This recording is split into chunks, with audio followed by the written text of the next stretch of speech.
There we go. All right. What's going on, everybody? Welcome to the Awesemo.com NBA injury report. Dave Loughran filling in for Greg Ehrenberg, little under the weather today. Along with me, as always, or usually with him, Adam Scherer at Ship My Money DFS, breaking down every injury. Well, not every injury. We'd be here all day. Trying to give you some quick hits here, get you set up, going into the main slate. 8 games today. Adam, once again, just the time it takes to go over every COVID absence, every injury is a painstaking task. Yeah, I mentioned it to you right before we did this. I recorded the tournament plays video, and about 5 minutes after I finished that, we started getting more news. So it never stops. At least it's just Patrick Beverley. Yeah, that is true. Doesn't hurt. But what we'll do is hit on the most important stuff. For players who have been out for some time, there's no need to really drill down on that. You have a better idea of what's going on. Plus, you have the deeper dive and the live before lock show tonight. So before we dive into it, hit that thumbs up, subscribe to the channel as well. Help us get to 70,000.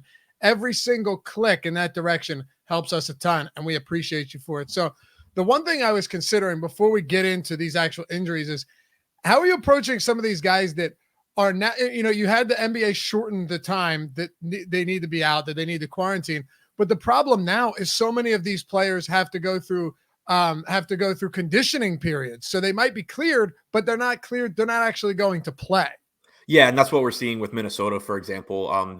They've cleared a bunch of guys, but their head coach said that it's extremely unlikely any of them play for conditioning reasons. We saw that yesterday with Beverley missing another game. Evan Mobley is questionable. He cleared protocol, but they don't know. They want to test him out conditioning wise. So basically the way that I'm viewing it mostly, like any of these guys that in their first game back, I think they're a little bit riskier than normal just because we don't know how the conditioning is going to be. We don't really know guys that had symptoms versus guys that were asymptomatic.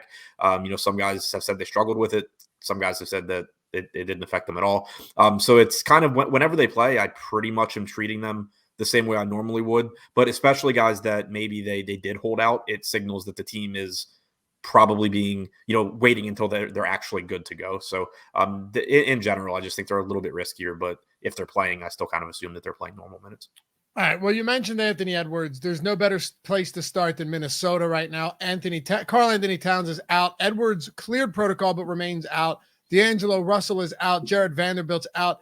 Patrick Beverley is expected to play, but now Naz Reid has been upgraded to questionable. We saw a really amazing thing happen last night for any of you that played NBA DFS.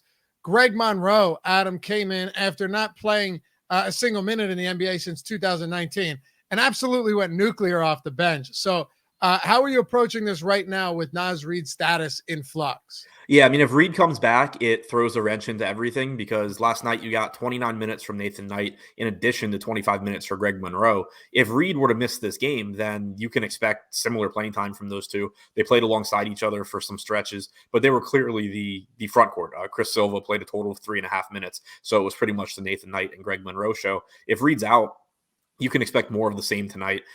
Knight is actually $100 less expensive on DraftKings than he was last night for whatever reason. Monroe's $4,500 in his debut on DraftKings. Yeah, Monroe's reasonably priced at $4,500, still $1,300 more expensive than Nathan Knight. But Reid makes a big difference there because if Reid is in, basically what we saw previously was Reid play 36 minutes and Knight just back him up. I think it would be pretty unlikely to expect 36 minutes again from Reid, but it would make this entire front court a mess when you don't really know what they're going to do with Knight, Monroe, and Reid's minutes. But if Reid's out, I think you can be pretty comfortable going back to Knight and Monroe. So I do want to talk about Miami for a quick second here. They last played on the day after Christmas. Now, we already know that Bam Adebayo has been out. You lost Dwayne Dedmon as well. We can talk about Kyle Lowry, but I believe he missed the game already. And now, as silly as it sounds, Udonis Haslem is out as well. So what does that do for someone like Omer Yurtseven, who played 33 minutes last game and produced north of a fantasy point per minute? Now he's got the Washington Wizards tonight. Yeah, I mean, he looks like a strong option here because you don't have Bam, you don't have Dedmon, and PJ Tucker's questionable. If Tucker comes back, there's a chance that you get some smaller lineups from Miami, especially with Washington most likely playing small with their second unit with Harrell and Rui Hachimura out. But you would still expect, even in that case, you probably are getting upper 20s in minutes from Yurtseven. And if Tucker is out, or if you just get 36 minutes or something from Daniel Gafford on the other side. You could see low to mid 30s from Yurtseven as well. Over a fantasy point per minute guy this year makes him look like a very strong value. What about if you flip this to the other side of this game, Adam? Montrezl Harrell is now out. They're down a significant amount of players, not a ton of them being key players, but all guys that have a role in the rotation. And then Bradley Beal comes into this game, questionable as well, also COVID-19 protocol.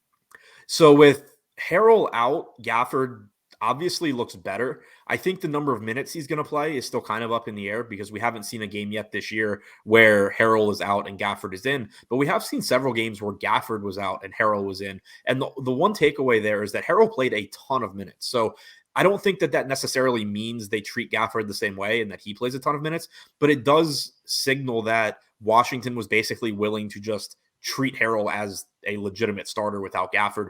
It's certainly possible that they do that with Gafford here without Harrell. But then also you don't have Rui Hachimura, you don't have Thomas Bryant. So there's no real backup center here outside of like Isaiah Todd, who I don't really know how many minutes they'd want to give him. They don't even have Anthony Gill, who they've used sort of in emergencies when Harrell and Gafford are in foul trouble. So it's a very thin front court here. And I think Gafford, as long as he can avoid foul trouble, is likely to play a lot of minutes. He's north of a fantasy point per minute guy. He looks like another very good center option tonight.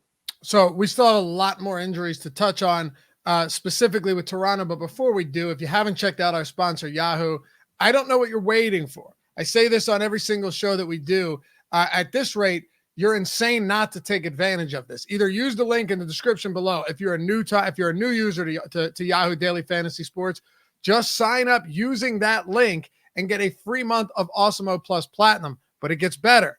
You will get $100 deposit bonus, not a match deposit bonus, as I found out just the other day, but $100 deposit bonus when you deposit using the promo code XMAS100, XMAS100, all one word.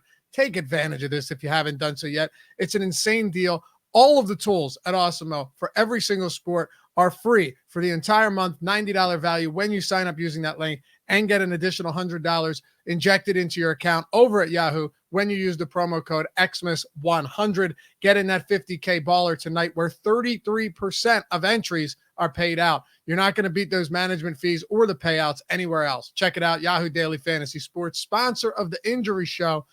All right, Toronto. VanVleet's still out. Barnes is still out. Precious Achiuwa is still out. OG Anunoby's still out.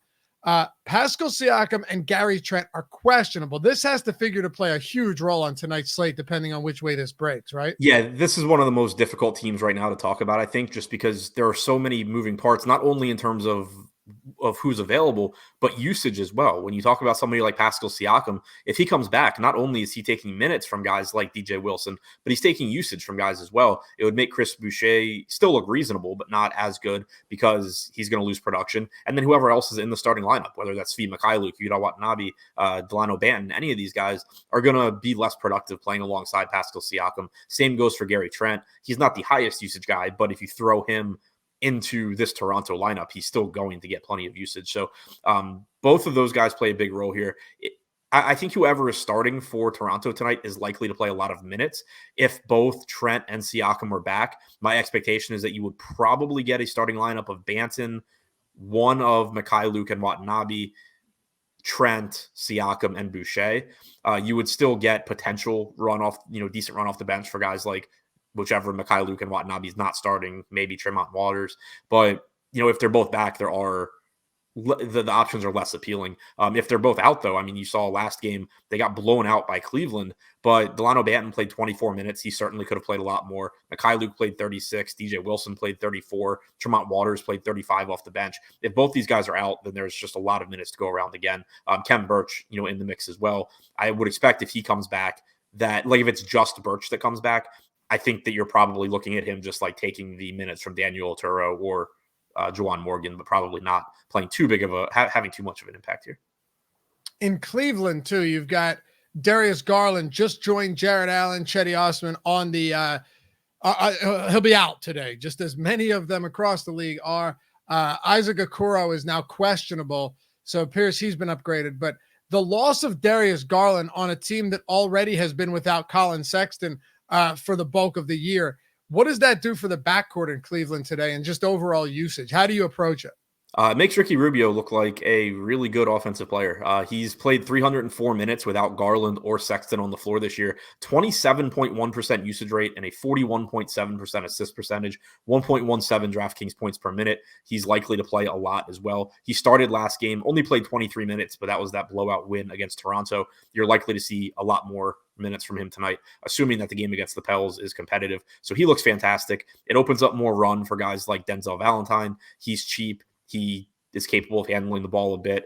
Justin Anderson played 31 minutes last game. He sucks. I would rather not play him, but minutes should be there. Kevin Pangos probably plays a bigger role as well. I expect him to essentially back up Ricky Rubio. So he's viable, but I think Rubio, the big piece as far as, guys that were already in the rotation and that are going to look a lot better. And the last one here, Josh Giddey added to the injury report. Well, COVID-19 protocol, of course.